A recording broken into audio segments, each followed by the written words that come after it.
Hi friends, உங்கள் சுஜாதா மனோகரன் பேசுகிறேன். இன்றைக்கி நீங்கள் பார்க்குறது பீர்க்கங்காய் துவையலுங்க. அதுவும் ஆந்திரா ஸ்பெஷல். இது ரோட்டி பச்சடி அப்படின்னு சொல்லிட்டு அவங்க சொல்லுவாங்க. ரொம்ப டேஸ்டியாக இருக்கும். சட்டுன்னு நம்ம செஞ்சுக்கலாம். சாதம், தயிர், நெய் எல்லாம் ரெடியாக இருக்குது. சுட சுட இருக்குது. வாங்க ஃப்ரெண்ட்ஸ், சாப்பிட்லாம். நல்ல ஒரு அருமையான துவையல்.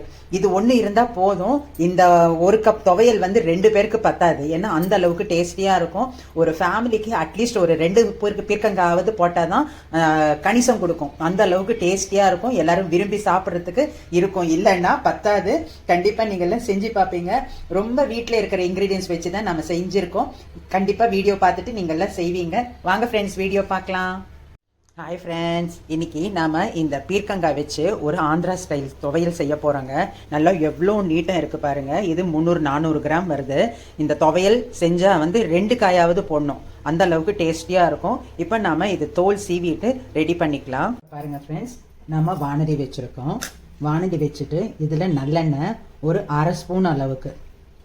ஆந்திராக்காரங்க வந்து நிறைய யூஸ் பண்ணுவாங்க எண்ணெய். இதுக்கு வந்து கிட்டத்தட்ட ஒரு 2 ஸ்பூன் அளவுக்கு விடுவாங்க. நான் 1/2 ஸ்பூன் ஜஸ்ட்டு. இப்போ எண்ணெய் சூடானதுன்னு வெந்தயம் ஒரு 1/4 ஸ்பூனை விட கொஞ்சம் போட்டிருக்கேன். இது ஒரு நூல் செவக்கட்டும். இப்போ பாருங்கள், போட்டு 1 நிமிஷத்தில் உருண்டை உளுத்தம்பருப்பு எடுத்திருக்கேன். இதுக்கு உருண்டை உளுத்தம்பருப்பு தான் நல்லாயிருக்கும். கண்டிப்பாக அது மட்டும் ஃபாலோ பண்ணிக்கோங்க. அந்த உடச்ச உளுத்தம்பருப்பு போட்டோம் அப்படின்னா நம்ம துவையல் இடிக்கும் போது நறுக்கு முறுக்குன்னு சாப்பிட்றதுக்கு நல்லா இருக்கணும் இல்லைங்களா? அதுக்கோசம் நம்ம உடச்ச உளுத்தம்பருப்பை விட உருண்டை உளுத்தம்பருப்பு நல்லா இருக்கும். அதுக்கு உங்களுக்கு ஓகே அப்படின்னா கருப்பு உளுத்தம்பருப்பு கூட எடுத்துக்கோங்க, நல்லாயிருக்கும். ஏன்னா ஹெல்த்துக்கு ரொம்ப நல்லது. இப்போ அதில் வந்து ப்ரோட்டீன் நிறைய நமக்கு கிடைக்கும். கருப்பு உளுத்தம்பருப்பு நம்ம யூஸ் பண்ணுறது ரொம்ப நல்லது உடம்புக்கு. இப்போ இது வறுபடட்டும். இப்போது உளுத்தம்பருப்பு பாருங்கள், ஒரு நூல் கலர் சேஞ்ச் ஆகிருக்கு. இப்போ இந்த டைமில் நமக்கு எவ்வளோ காரம் வேணுமோ அந்த அளவுக்கு காரம் போட்டுடணும். இது வந்து கொஞ்சம் காரம் ஜாஸ்தி தான் இந்த மிளகா. இது வந்து இந்த மற்ற பொருட்களோட சேரும்போது நல்ல சுவையை கொடுக்கும். காரம் கம்மியாயிடும். நம்ம போடுற மற்ற பொருட்கள் சேரும்போது காரம் கம்மியாயிடும். இப்போ இது 1 நிமிஷம் வறுபடட்டும். இப்போ பாருங்கள் ஃப்ரெண்ட்ஸ், இதை நம்ம ஒரு பிளேட்டுக்கு சேஞ்ச் பண்ணிடலாம். இப்போ பாருங்கள், அதே வானலியில் மறுபடியும் ஒரு 1/2 ஸ்பூன் எண்ணெய் விட்டுருக்கேன். இப்போ நம்ம கட் பண்ணி வச்சுருக்கிற இந்த பீர்க்கங்காவை நம்ம இதில் சேர்த்துடலாம். இதுக்கு கொஞ்சம் உப்பு போட்டு கொஞ்சம் வதக்கலாம். இப்போ இந்த துவையலுக்கு எவ்வளோ உப்பு வேணுமோ அதை நான் இப்போ போட்டுடுறேன். நம்ம இடிக்கும் போது கூட கொஞ்சம் வேணும்னா உப்பு தேவைன்னா போட்டுக்கலாம், கொஞ்சமாக போட்டுடலாம். இப்போ இதை மூடி வைக்கக்கூடாதுங்க ஃப்ரெண்ட்ஸ். மூடி வைக்காமையே இதை நம்ம வதக்கிக்கணும். இது நல்லா வதங்கட்டும். இப்போ பாருங்கள் ஃப்ரெண்ட்ஸ், பீர்க்கங்காய் பாதி வதங்கினோம்னு தக்காளி 1 கொஞ்சம் பெருசாக இருக்கிறத எடுத்துக்கோங்க. இல்லை சின்னதாக இருந்ததுன்னா 2ஆக எடுத்துக்கோங்க. இதையும் சேர்த்து இதில் வதக்கிக்கலாம். இப்போ இது தோல் பிரிஞ்சு எல்லாமே நல்லா வதங்கணும். இப்போ தக்காளி வேணால் தனியாக கூட நீங்கள் வதக்கிக்கலாம். பீர்க்கங்காய் வதக்கிட்டு அதுக்கப்புறம் தக்காளியை தனியாக கூட வதக்கி எடுத்துக்கலாம். நான் 2ம் ஒன்றாவே போட்டுடுறேன். இப்போ இது எல்லாமே சேர்ந்து வதங்கிடும். இப்போ பாருங்கள் ஃப்ரெண்ட்ஸ், தக்காளி தோல் பிரிஞ்சு சாஃப்ட் ஆயிடுச்சு. இப்போ இந்த டைமில் வந்து அனல் கொஞ்சம் சேர்த்து போட்டு நம்ம இது நல்லா கொஞ்சம் அந்த ஈரப்பதம் கொஞ்சம் கம்மியாகணும். இப்போ பாருங்கள், நான் வந்து ஒரு நிமிஷம் தான் அனல் சேர்த்து போட்டிருக்கேன். இந்த அளவுக்கு இருக்கட்டும். இல்லைன்னா அந்த உளுத்தம்பருப்போட சேரும்போது ஈரம் பத்தாமல் கொஞ்சம் தண்ணி தெளிக்க வேண்டியதாக வரும். இப்படியே இருந்தால் கரெக்டாக இருக்கும். இப்போ நம்ம ஆஃப் பண்ணிடலாம். இப்போ சூடு ஆறட்டும். இப்போது நம்ம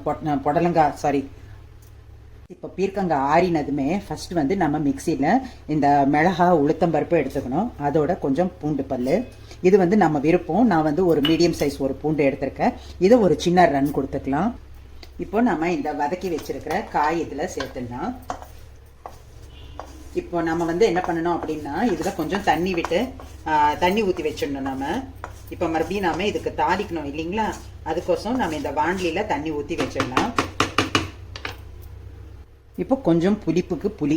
இது வந்து தண்ணியில் போட்டு வச்சுருந்தேன். நான் பாருங்கள், தண்ணியில் போட்டு வச்சுருந்தேன். அதை தான் நான் இப்போ சேர்க்குறேன். இப்போ இதை வந்து விப்பர்லேயே ரன் பண்ணிக்கோங்க ஃப்ரெண்ட்ஸ். இப்போ இதை ஒரு தரம் கலந்து விட்டு எந்த அளவுக்கு வெதிஞ்சிருக்கு அப்படின்னு செக் பண்ணிக்கோங்க. ஏன்னா நான் வந்து இப்போது 2 தரம் விப்பரில் லைட்டாக ப்ரெஸ் பண்ணி எடுத்திருக்கேன். இப்போ இதை நம்ம ஒரு தரம் இன்னொரு தரம் ரன் பண்ணிக்கலாம் ஃப்ரெண்ட்ஸ். இப்போ நான் டேஸ்ட் பண்ணி பார்த்தேன், உப்பு பத்தலை. அதே போல் நான் அந்த மிளகாவில் அரை மிளகா எடுத்து வச்சிருந்தேன். இப்போ அதையும் சேர்த்துறேன். காரம் கம்மியாக இருக்கு. இப்போ வந்து இது உடனே நம்ம சாப்பிட்டோம் அப்படின்னா லேசான கசப்பு, அந்த வெந்தயத்தோட கசப்பு தெரியும். நான் ஏன் சொல்றேன் அப்படின்னா, வெந்தயம் பிடிக்காதவங்களுக்கு வெந்தயத்தை வேணாலும் தவிர்த்துடுங்க. ஆனா இந்த துவையலுக்கு வெந்தயம் ரொம்ப நல்லா இருக்கும், உடம்புக்கும் ரொம்ப நல்லது. இப்போ நான் பாருங்க, இது உரல்லையே நம்ம இடிச்சோம் அப்படின்னா ஃபுல் வெங்காயம் அப்படியே போட்டு நம்ம இடிக்கலாம். இது வந்து நம்ம மிக்சியில பண்றதால நான் இது மாதிரி கட் பண்ணி போட்டிருக்கேன். ஒரே ஒரு மிக்ஸ் கொடுத்துடலாம். மறுபடியும் பாண்டி வச்சு எண்ணெய் விட்டு இதுல கொஞ்சம் கடுகு, அதோட ஜீரகம், இதுல கூட வெந்தயம் போடுவாங்க. அவங்க தாளிக்கும் போதும் வெந்தயம் போடுவாங்க. இதுல உளுத்தம்பருப்பு கொஞ்சம் ஜாஸ்தியாவே போட்டுக்கோங்க. இப்ப பாருங்க, உளுத்தம்பருப்பு பாதி ரோஸ்ட் ஆனதுமே பூண்டு வந்து ஒரு 10 பல்லு 1-2 இடிச்சு பொட்டோட வச்சுக்கோங்க, தோலோட இருக்கணும். இப்ப இதுவும் அதுவும் சேர்ந்து செவந்துடும். இப்ப பாருங்க ஃப்ரெண்ட்ஸ், உளுந்து நல்லா வறுபட்டதுமே நம்ம இந்த சட்னியை இதுல போட்டுடணும். இப்போ இதை ஒரு நிமிஷம் கலந்தா கூட போதும். எல்லாமே மிக்ஸ் ஆனா போதும்.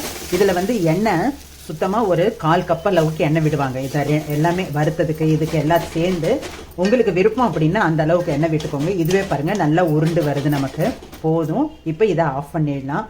பாருங்க, சூப்பரான பீர்க்கங்காய் துவையல்.